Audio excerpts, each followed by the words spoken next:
nonna. Eccoci qui Nonna. per Pirati in diretta, Amedeo. Ciao, buonasera a tutti. Buonasera, Amedeo. E ciao specialmente a Mimmo. Finisci di dire Mimmo Guarda, così. Mimmo, devo dire sei bellissimo. Grazie, andiamo avanti, Senti, Amedeo. ma perché l'altro non parla mai con me? No, perché non vuole parlare, perché ha capito che tipo sei. Capito? Vabbè, anche io ho capito lui che tipo è, guarda.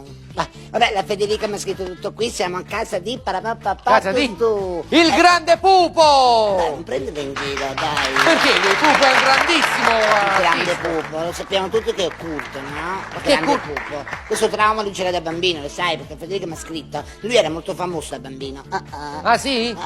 Faceva parte della favola Biancaneve e gli 8 nani. Ma quando mai?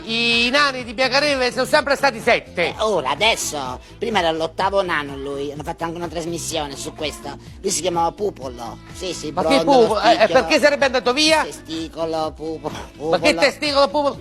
Perché sarebbe andata via allora? Perché faceva la mano molto un gol a Biancaneve. Ma che- E Biancaneve ha detto no, stu una volta lo se la dai. Ma innanzitutto Biancaneve non parlava così. Andiamo avanti, parlaci poi, di Pupo. vabbè, nell'intimo, no? Poi è tutto scritto qui. Allora, poi lui da bambino è cresciuto nel cortile.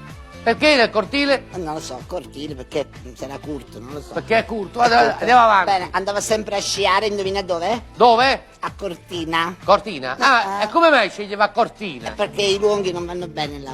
Perché i curti, no? Va bene. Erano più lunghi gli sci che lui, guarda. Vabbè, poi insomma, lui ama molto l'automobilismo, abbiamo saputo. Ah sì? Però non può andare sul circuito. E perché? Che se va a fare il cortocircuito, insomma, tutto coso. Dice, Ma che Madonna, c'è statene a casa, non venire. Bene, ultima cosa, dice che lui, le donne, ama farsi la corta. No, guarda, si sa in giro che Pupo ama fare la corte. No, ama proprio di farsi la corta. Ma come ama farsi? Che vuoi dire? Dice che è meglio se è corta, così va bene, se no se è lungo non va bene. Ma cosa vuoi? Ah, Vabbè, chiudiamo il collegamento dicendo che Pupo non si chiama Pupo, si chiama Enzo Ghinazzi. Enzo Però Ghinazzi, i perché fratelli- adesso si chiama Pupo? I fratelli l'hanno costretto a chiamarsi Pupo. Perché? Quando incontravano i fratelli per strada dicevo, oh mamma mia, guarda Kill, ma tu parli proprio un fratello Ghinazzi. Ma che Capito?